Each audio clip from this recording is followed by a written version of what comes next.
Hey listeners, it's Jana. Welcome back to Grief Out Loud. A few of you have asked how you can best support this show, which I really appreciate.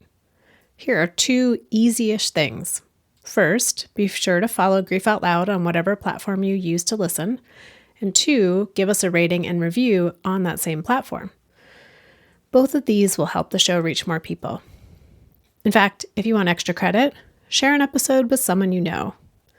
Thank you for helping us continue to be a community for those who are grieving from around the world.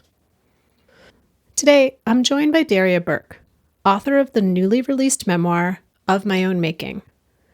Daria's story is one of profound honesty, resilience, and healing, from the death of her maternal grandmother at age 7 to navigating childhood neglect, parental addiction, and eventually, family estrangement.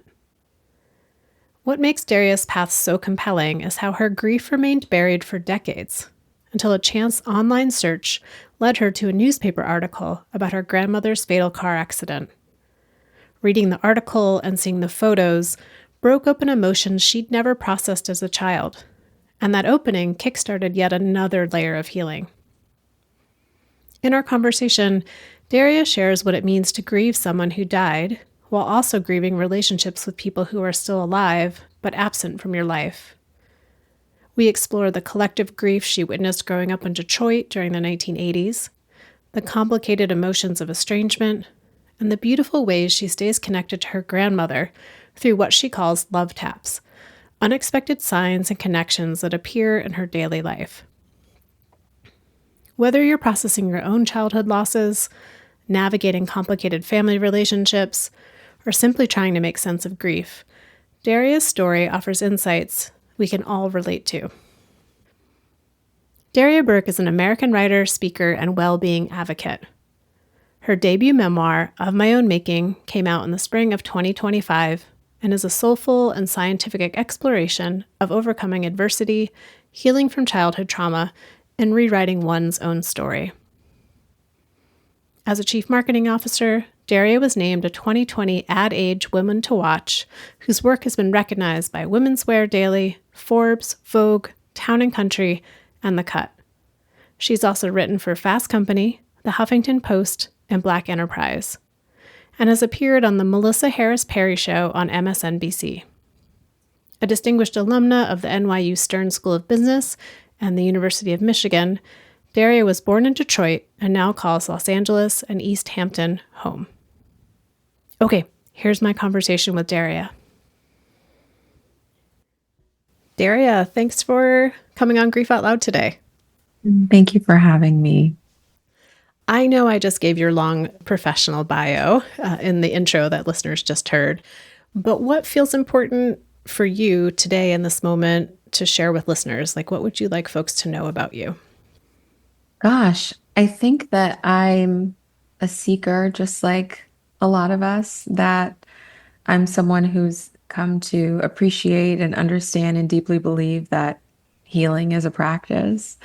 And I think that it's really tempting to look at anyone's exterior, the outside of their life, the rough sketch of their life, the highlight reel of their life, and think that you have some sense for how they're doing or where they come from or the way that they move through the world, that it informs something more. And sometimes it does, but often it doesn't. And I think that's been certainly my experience. My resume, I think, supports that disconnect sometimes. When people learn about my background, they can't generally understand how someone can come from where I come from and maybe wind up in a life that feels so far a departure from it.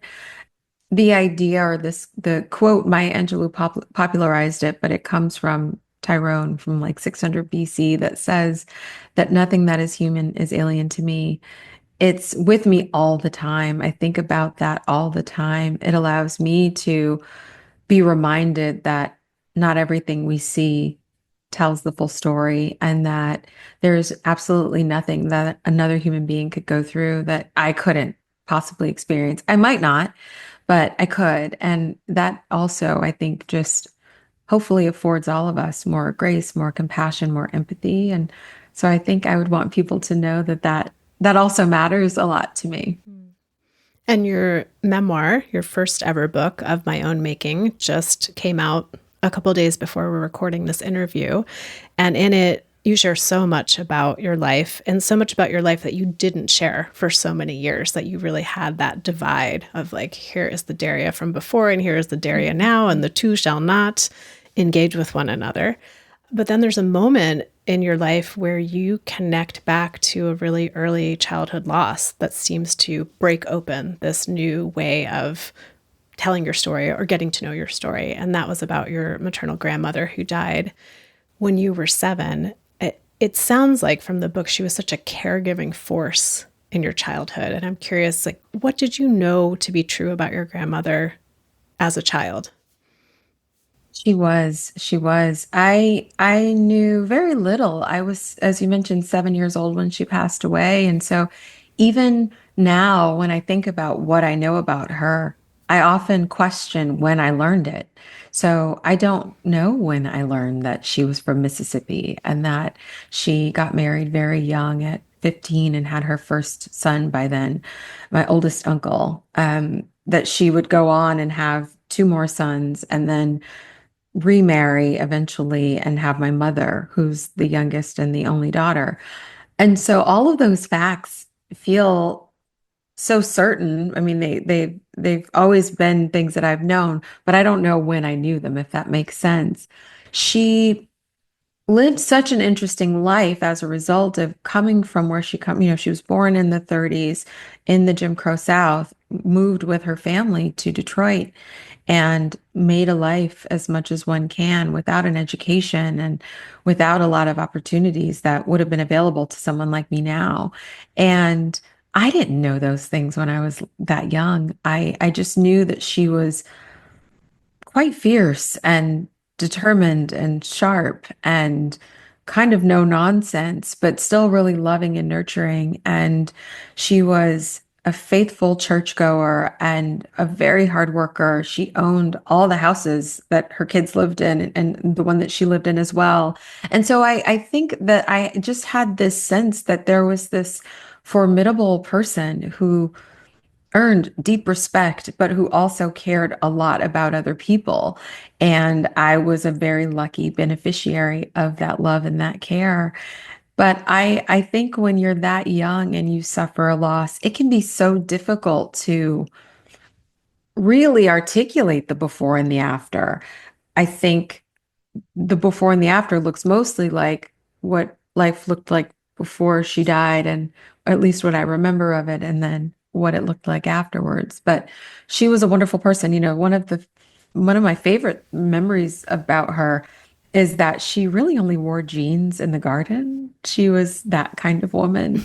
I certainly I do wear jeans, but I definitely get, I think, a more of a fanciness from her. She was always dressed and prepared for whatever life's events required, and that's one of the fondest things that I think of when I think of her sometimes. Are there other ways, Daria, that you see parallels between your grandmother and yourself? Mm. Well, I think clearly there's a capacity to overcome adverse experiences. I think to be able to imagine a future where you continue on after devastating losses, after heartbreak, after just living in difficult circumstances and conditions, being disappointed. I think there certainly I imagine share a similar relationship to despair in that we don't entertain it for long. My grandmother was a religious woman and I am not, but I'm a very spiritual person and a very sort of faithful person in the sense that I have always had deep knowing and a deep feeling of being connected to something larger than myself and feeling very much like the way that I live my life in part is a way of honoring that. And I think that she did that too. She was pretty no nonsense, as I mentioned, and I could see ways in which I might be similar to her in that regard. We obviously didn't get to form the kind of relationship that I could imagine us having as, with me, an adult, even a younger child, an older child, excuse me. But I could sort of imagine her being quite entertained by the life that I live now, impressed by it, but also proud and also feeling. I think she could see the ways in which she paved the way for that. I think that independence that she showed, being first divorced at a time where that was uncommon and then widowed after her second husband, my grandfather, passed away. She was, I think, very strong in that regard and you could always rely on her, and you knew that she always felt clear that she could rely on herself. I think that's also something that we probably have in common. What do you remember about the day that your grandmother died? How did you hear the news? We were at home waiting for her to pick us up for church, as she did pretty much every Sunday. My mother, my younger sister, and I had gotten dressed, gotten ready, and for a while, my sister and I were waiting, and we were sort of allowed to just watch cartoons until Grandma arrived. And I believe at the time we did have a working telephone, but we did not have a car, which was part of the reason that Grandma would pick us up. I remember we waited for a while and then it turned into a longer while. And, as kids, you sort of don't have a real concept of time. Everything feels like it's taking forever. But I remember us waiting and then waiting and waiting, and my mom starting to have a bit of agitation in that wait. And this is in 1987. There were no cell phones. People weren't able to reach each other is with the kind of access that we have now. And eventually, after some time, the phone rang, and it was someone calling from the hospital, from Henry Ford Hospital, asking if my mother was the daughter of Effie Mae Bogard, my grandmother, that she had been in a car accident, and that it was, and they didn't report then that it was fatal. They just said that it had been a quite tragic or terrible accident and that we needed to get to the hospital right away. I remember my mother running over to the next door neighbor's house and asking them to drive us to the hospital. And when I got there, I remember two, if not all three of my uncles being there in kind of a waiting area. Basically, by the time we arrived, I think they had been told that she was gone. What was shared was that she was dead on arrival, that she had died on impact with the car accident. The force was so strong that the rear of her car had been compressed and pushed her through the front windshield. So she didn't survive that. Everybody, of course, they were inconsolable, and it felt so confusing and shocking, but I didn't fully understand why and what was happening. I don't remember who told us that she had died. I don't remember knowing that I knew what that meant, but I don't remember feeling super confused about it either afterwards. It was sort of just like this thing had happened. And then I remember her funeral, which was a week later, a week or so later. I think that was when, because I saw her in the coffin, it felt more real. It was much more concrete by then. But the day that she died everyone else was in such a state of emotional distress that as a child, you're just looking, I think, for direction and kind of for feedback. You sort of don't know how to react, and you're relying on the adults around you to inform how you should react. And so I knew it was something that was really, really bad. But it took a while for it to, I think, click into place as to what that actually meant. You mentioned, being a child and looking to the adults. Like, first, what has happened? What does this mean? And what are we supposed to do and feel about this? As the days and weeks and months and years progressed after your grandmother's death, what did you learn from the adults in your life about grief? Like what grief is, or what it looks like, or what you're supposed to do with it? Formally, nothing. There were no conversations about how to navigate this kind of a loss as a family. There were no conversations about what do we do with the routines that are that are now disrupted with her absence. And I only remember the conversation about what to do with her house and who would live there and what to do with her things. I remember the logistics of her death, but I don't ever remember there being a conversation about her death. And so everything I learned about grief was by proxy. It was watching, particularly my mother, react and, in her case, sort of lose the battle with it, not being able to keep herself together. I spend a lot of time in the book trying to make sense of what I thought was the story of my life, which was that everything was great and my grandmother was very much an active co-parent in my family until she died, because my parents had been separated since I was 2 years old, and that my grandmother just stepped in and helped her daughter, who was a young mother, raise her two girls. We didn't live with her, but we saw her daily, and that was the story that I told myself for many, many years. And that it was only after grandma passed away that my mother's drug addiction began. And that that was the catalytic event for the unraveling of her well-being, her sanity, of our family and our family dynamics, our sense of safety and security. It's become clear to me in writing, and since then, subsequently, that that wasn't the story. That wasn't actually the story. Grandma had been there as very much a buffer and a barrier, I think, and a protector in an environment where my mother had suffered from addiction and struggled with addiction long before Grandma died, and perhaps before I was born. And so I assigned her behavior to that loss. And that was a very neat way to package the way in which all of the chaos unfolded.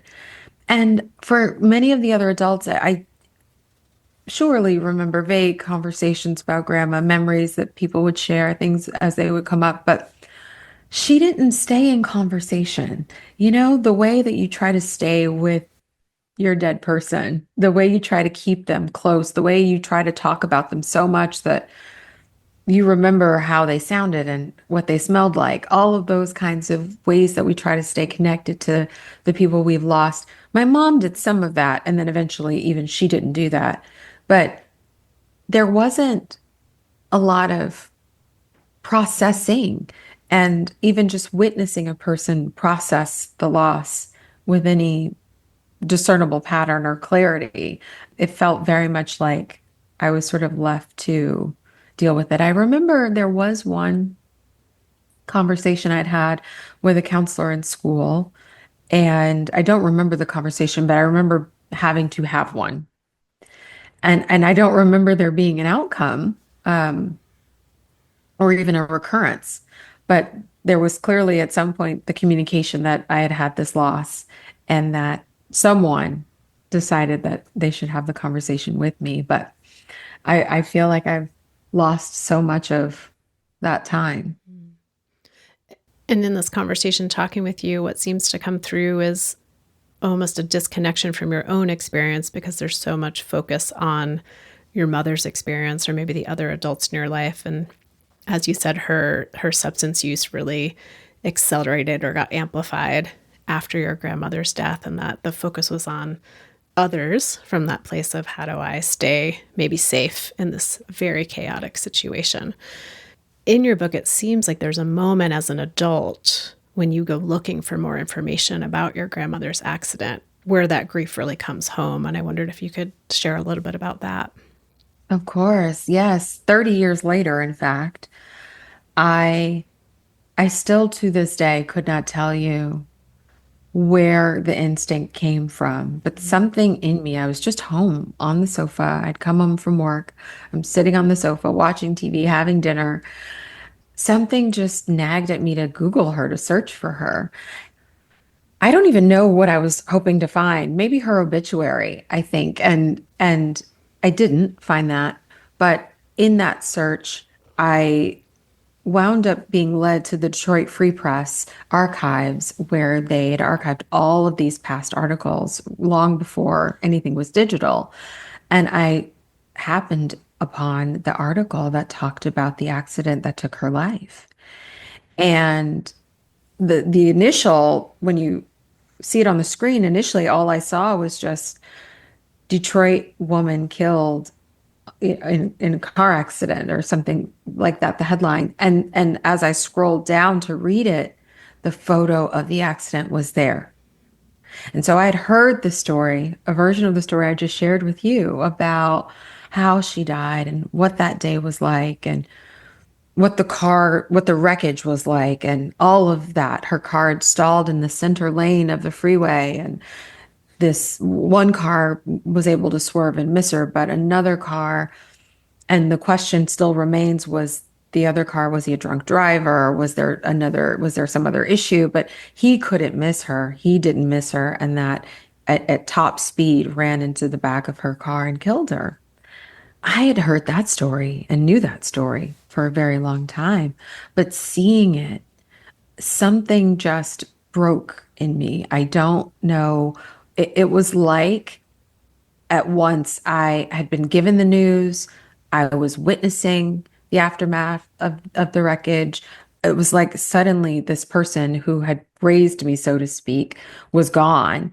And it was very clear that I had not grieved at all. I don't even remember crying when she died. I don't remember crying at her funeral. I don't remember, and perhaps I did, but I think it was my instinct was to shut down all of the feelings and the emotions that wanted to come up. And I think as children don't generally have that capacity anyway. And when you don't have the environment to help you facilitate and navigate those emotions as they arise, you don't know what to do with them. Some children act out, and some children, it manifests in what people might call bad behavior. I swallowed it and just buried it, and it all came flooding back, and I just sobbed.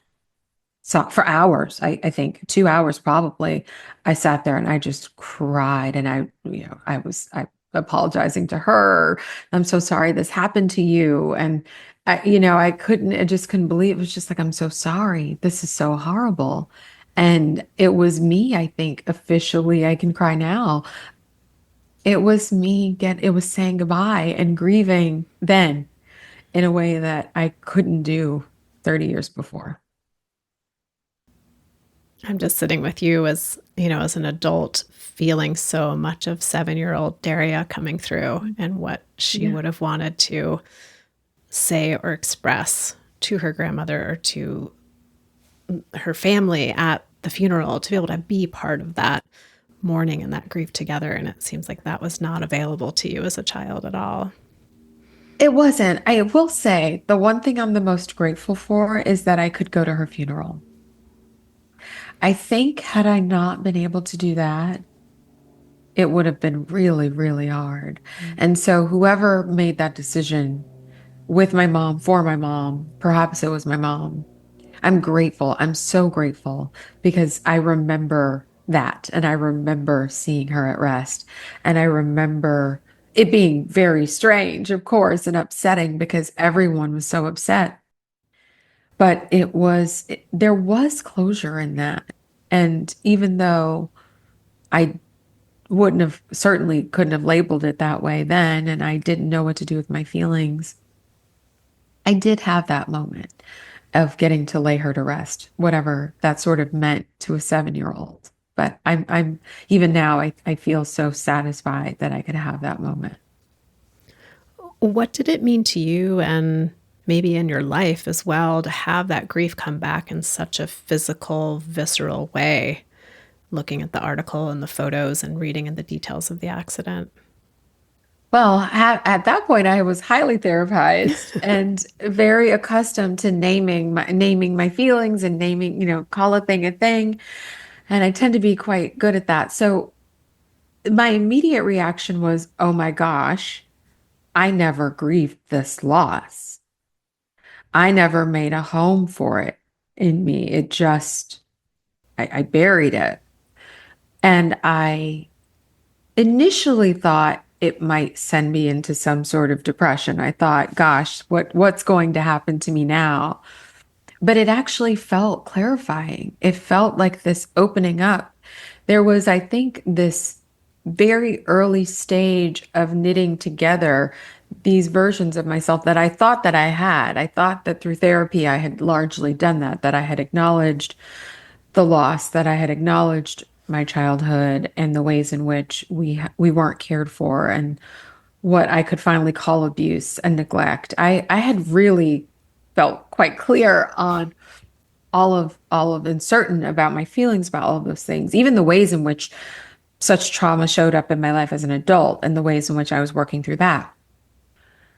And then that happened, and I was like, oh no, there's something else that I have not allowed myself to be in touch with. And I was mostly disoriented because I was like, well, why now?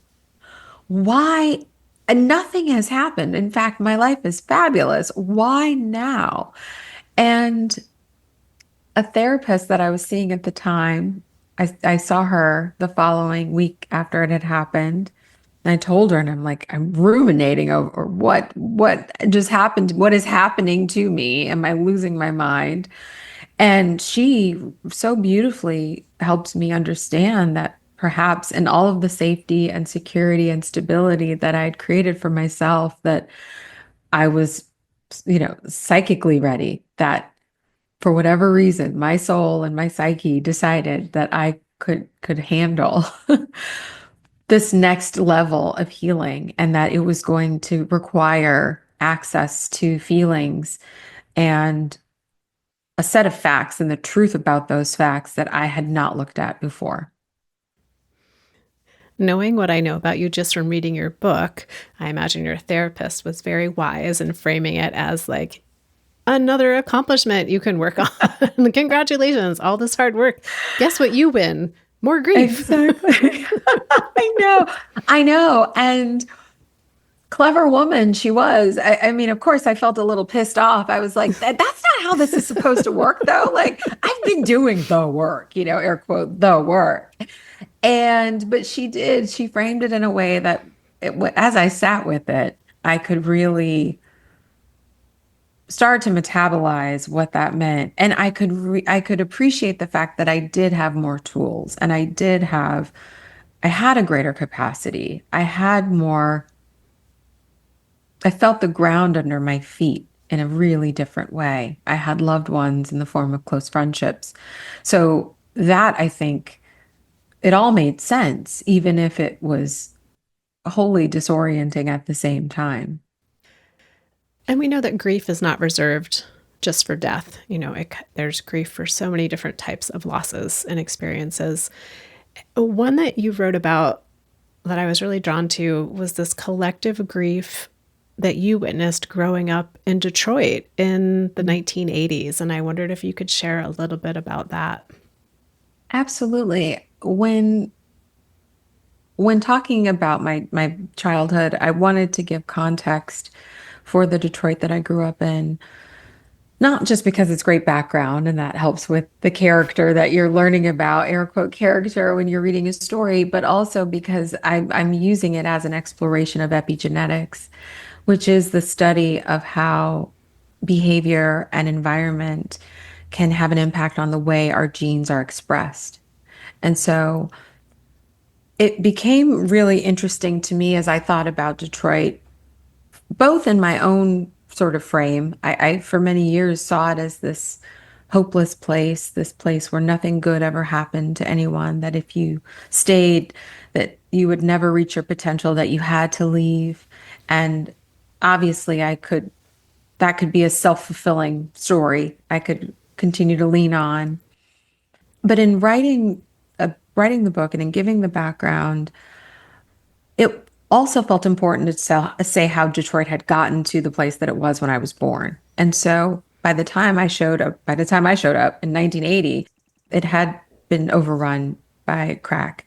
There was a lot of violence and extreme poverty. A lot of the industry jobs through the automotive industry had moved, if not out of Detroit, overseas, and had been supplanted by other competitors, like a Toyota and Honda and a lot of the brands that emerged over those years.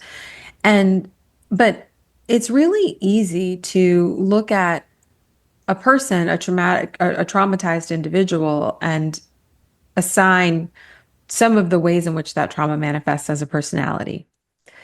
But trauma at scale can look like culture. And I wanted to unpack that. And so to look at the Detroit in the 1950s, that had been the fourth largest and the richest city in the country, in the entire United States. And in just one generation, so that was when my parents were born in the 50s, by the time I arrived, a generation later, it was such a different place.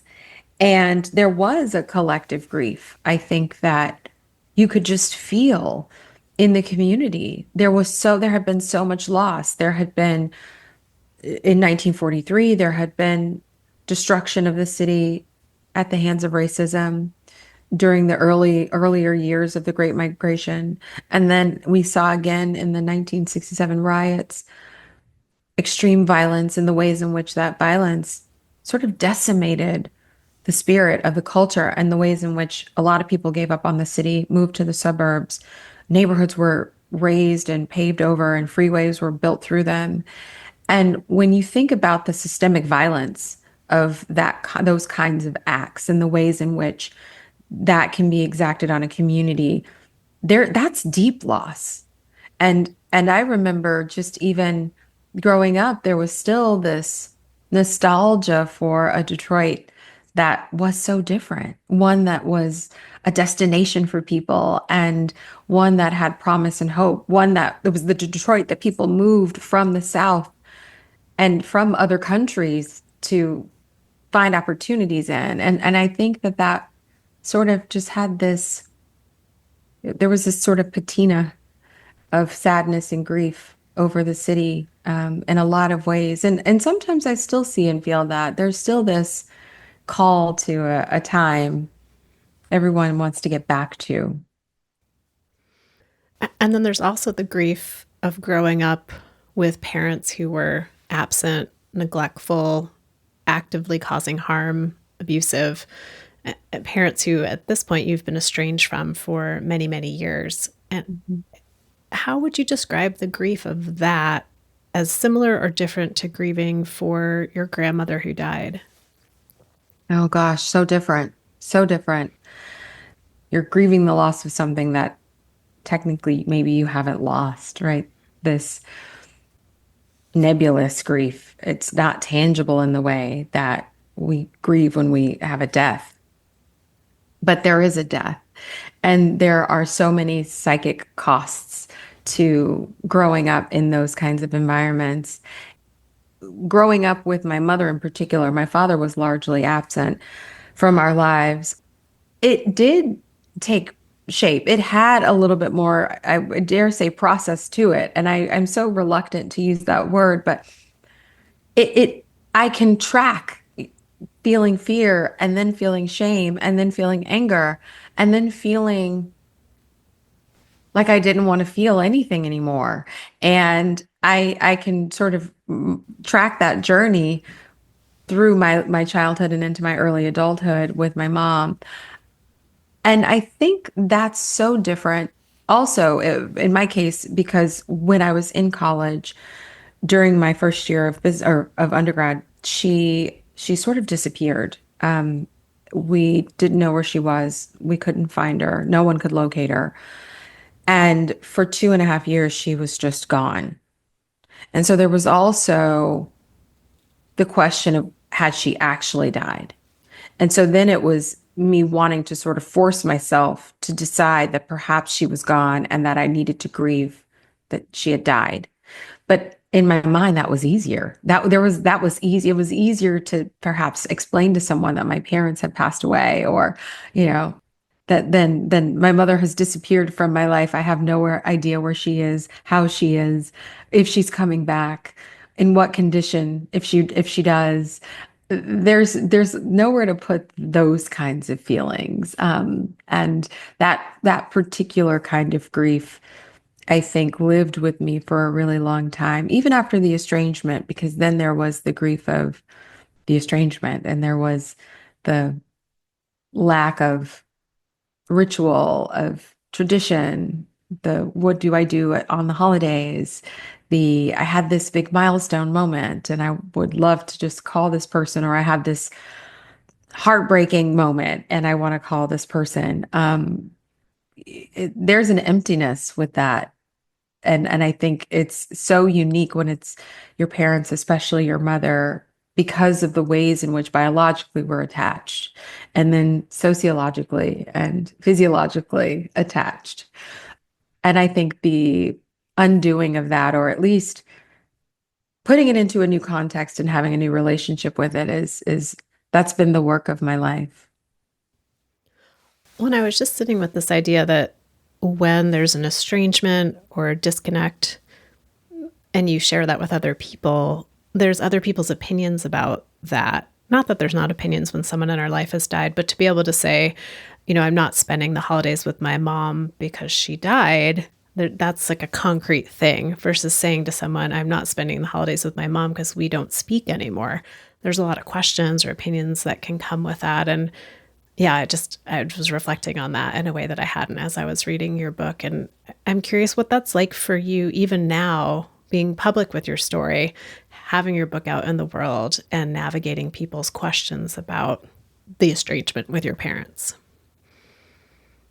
Well, I think because the book has only been out just a little while, the questions are still forming and emerging.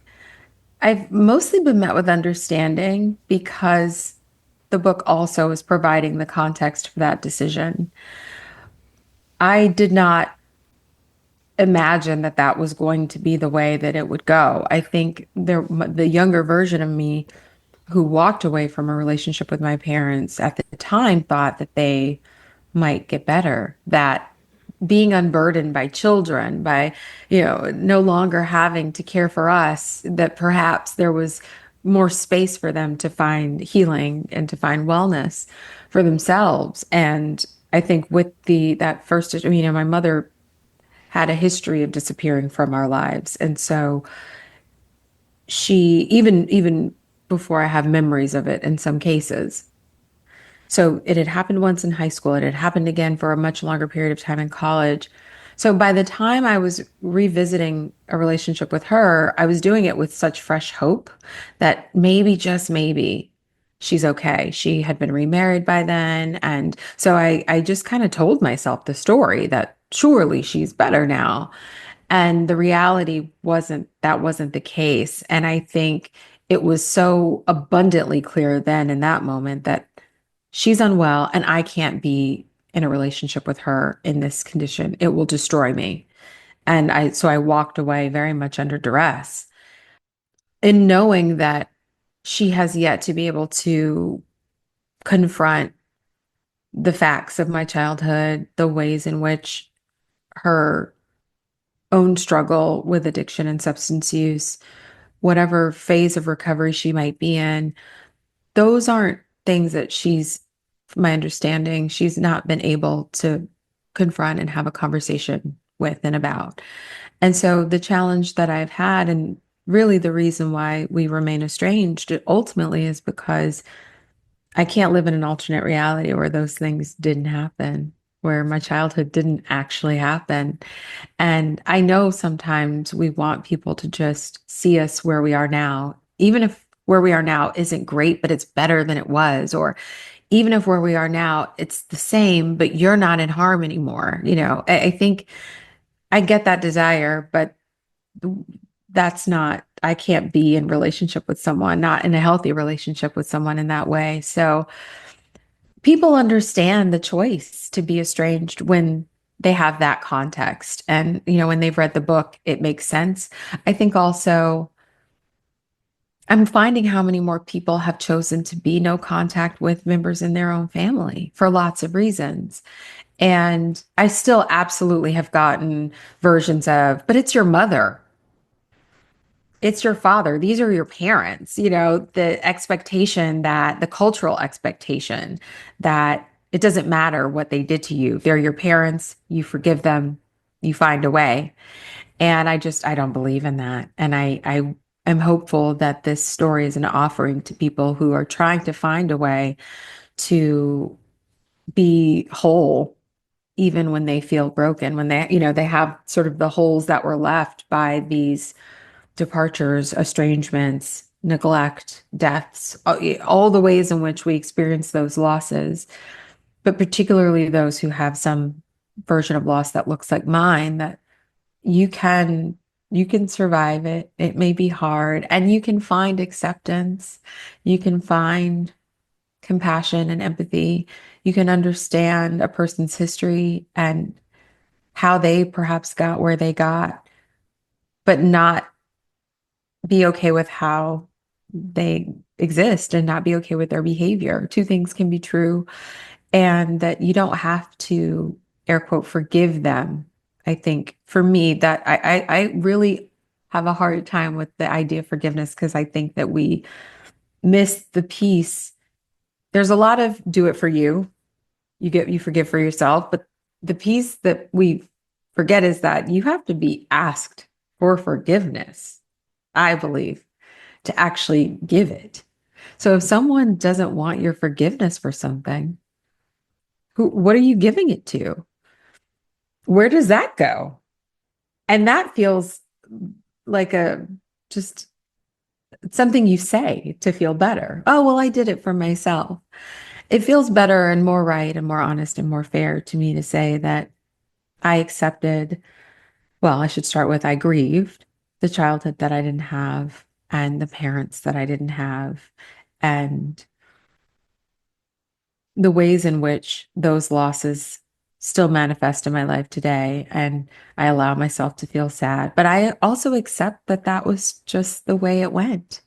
And I can also accept and grieve the fact that maybe they weren't the parents that they wanted to be, that maybe they didn't live the lives that I can't imagine that their lives unfolded in the ways that they dreamed when they were younger. And particularly in the case of my mom, I've spent a lot of time grieving the life that she didn't get to build, and the fact that I didn't get to watch it happen, that I didn't get to see the actualization and embodiment of this really beautiful, really smart, really interesting and creative person. And there's loss in that too. But I feel so much peace in being able to accept that that will always be sad. It's a conversation that has been coming up so much in the work I'm doing, particularly around older teens, young adults, of this idea of I've had someone in my life die, and I'm also considering needing to set some limits, some boundaries, even maybe perhaps having a more formal estrangement from other people in my family who are still alive. And I think once someone has experienced a death, that conversation just gets even more complicated of this, the person who died is someone I would give anything to have one more conversation with. And I'm sitting in this place of choosing to not have another conversation with this person who is still alive. Am I going to Yes. regret that? So there's no answer for that. It's a very nuanced conversation. And I'm appreciating that the people are feeling more capable, or not capable, that's not the right word, more comfortable talking about that, because I think that is something that would very much live in the shadows for a long time prior to where we are right now. And it does. I think that's it's the same duality when you make space for the parts of yourself that you don't love or that need extra love and tenderness. I somehow see them as the same idea. The more you allow yourself to feel the negative feelings, I think you make room for the positive ones as well. It all sort of expands, and you just figure out the containers that you can create for each of them. At least that's how I think a lot about it. And it is nuanced and it's difficult. And it's also doesn't have to be permanent.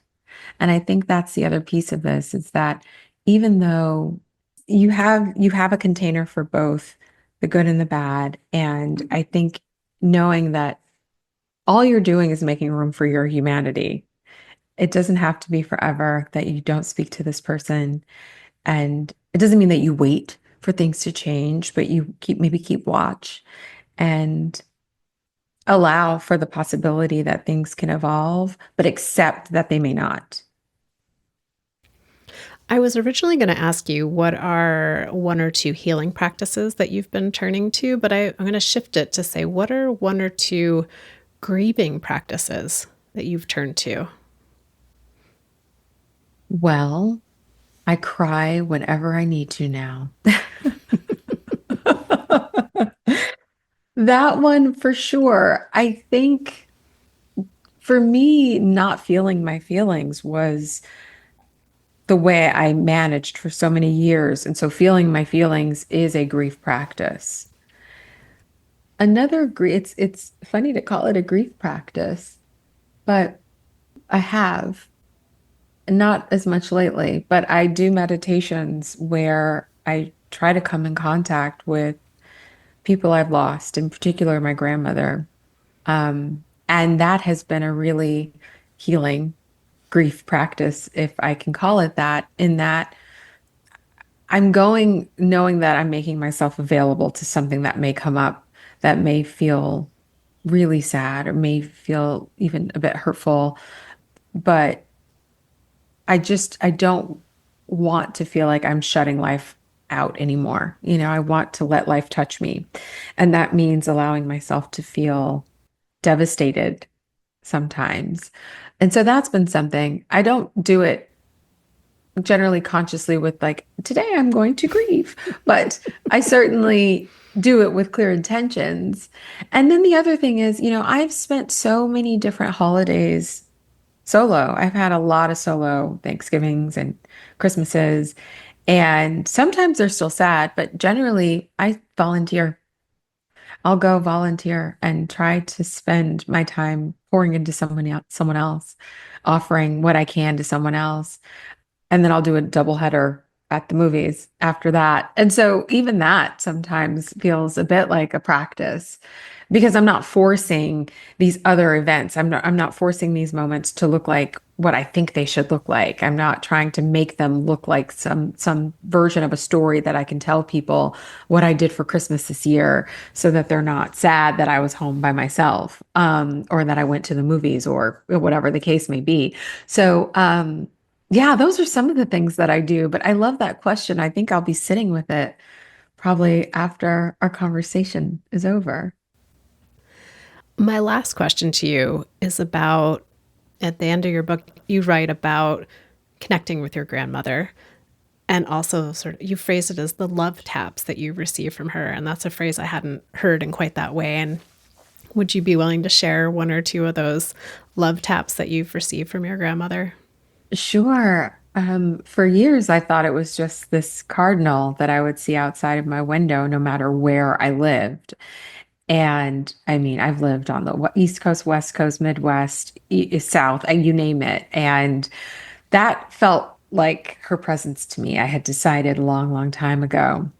But several years ago, after I found the article, I started seeing her name in all of these very weird places. And my grandmother's name, for your listeners, was Effie. So, very uncommon name and just quite rare in vintage as well, and not even uncommon and modern, just this very old, rare, odd name that would show up on a box of biscuits at Whole Foods. There was this brand, and then a street in Silver Lake in Los Angeles, and the style of a sofa that I saw online. I mean, it just in the most random places. I kept feeling like she was just sort of giving me these little love taps, like I'm here, I'm here. And so whenever I see it, it happens less frequently, but it still happens where I'll just randomly see her name. There's somebody on Instagram just the other day who liked a post that I made. I don't know this person, and their handle was Effie something, and some numbers followed it. I just always kind of smile whenever that happens. Yeah, I call them love taps. They feel very much like little pings or reminders that she's here, she's with me, that she's guiding my life in some way, or at least going along with me in this journey. And it's just so comforting and lovely. And when they first started, I felt a little crazy, but it was like, these are bereavement hallucinations as far as I understand them. So what is this? So I've just decided it's just the way that we stay connected. What a difference between phrasing it as a bereavement hallucination or a love tap from your grandmother. Very different. Well, seeing as how I had physical evidence that it was right there. I was like, well, I'm not hallucinating, but I don't know what to call this. So I'm just going to decide that it's otherworldly. Well, Daria, I know you're about to likely head out on many book promoting events and other elements that come with having a book out in the world of my own making. For listeners who might want to connect with you along the way, what are some of the places they can find you? Yes, thank you. Instagram is where I keep most up to date, and I'm there at Daria Burke, and on my website as well at www.dariaburke.com. Great. Well, listeners, I will link to those, to the website and to Daria's Instagram on our show notes. So be sure to connect there. And Daria, thank you first for your book, for having the wherewithal to put your story out into the world so that so many other people reading can connect in some way to some element of your experience, and for taking time out of a really busy touring schedule to spend this time with me on Grief Out Loud. I've really, just a lot of gratitude for our time today. Thank you. So do I. I'm so grateful for it. It's been my pleasure. And even in the emotional moments, I'm grateful that I can be touched in this way and be able to share my story with you and with your listeners. So thank you so much. Thank you. And listeners, you know I say this to you each and every time, but thank you for making the show mean something. I'd love to hear from you. If you want to email me, you can email me at griefoutloud@dougy.org. That's dougy.org. That's our main website where you can find information about local programming, all of our free downloadable resources like tip sheets and activity sheets, and of course, each and every episode of Grief Out Loud. Always excited to share that the podcast is sponsored in part by the Chester Stephan Endowment Fund, and Grief Out Loud is a production of Dougy Center, the National Grief Center for Children and Families in Portland, Oregon. Thanks so much for listening. We hope you'll join us again next time.